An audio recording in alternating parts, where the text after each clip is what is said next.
Hello বন্ধুরা, আজকে আমি দেখাবো কিভাবে নিরামিষ মাংস রান্না করতে হয়। তো তোমরা দেখতে থাকো।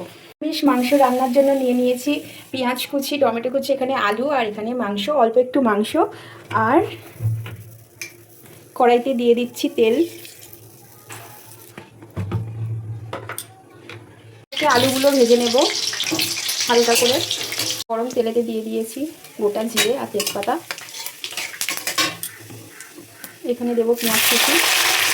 যেহেতু এটা আদা রসুন ছাড়া হচ্ছে, তাই মশলাটা একটু বেশি বেশি করে দিতে হবে যাতে টেস্টটা হয়। চলো পেঁয়াজটা ভেজে নিই। পেঁয়াজটা ভেজে নিয়েছি, এবার চলো একে একে মশলা দেব। যেহেতু এটা আদা রসুন ছাড়া, তাই মশলার পরিমাণটা একটু বেশি দিতে হবে, আগেই বললাম। চলো আমি একে একে সমস্ত মশলাগুলো দিয়ে নিই। একে একে সমস্ত মশলা, চিকেন, টমেটো সব দিয়ে দিয়েছি। তারপরে কালারটা এরকম একটু আমাদের নিরামিষ মাংস রান্না রেডি হয়ে গেছে। এবার নামিয়ে নেওয়ার পালা।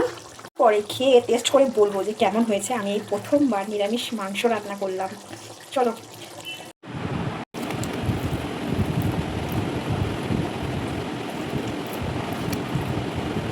আদা রসুন ছাড়া যে এত ভালো চিকেন হয়, মাই গড, সিরিয়াসলি এটা খাওয়ার পর থেকে আমি আর আদা রসুন দিয়ে কখনো চিকেনই রান্না করবো না। ভালো হয়েছে না? হ্যাঁ,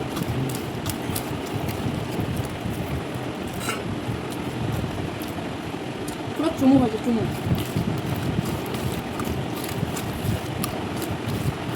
তো গাইস, রান্না করার টেকনিক জানতে হয়। রান্না করার টেকনিক জানলে আর আদা রসুন কিছু দিতে লাগে না।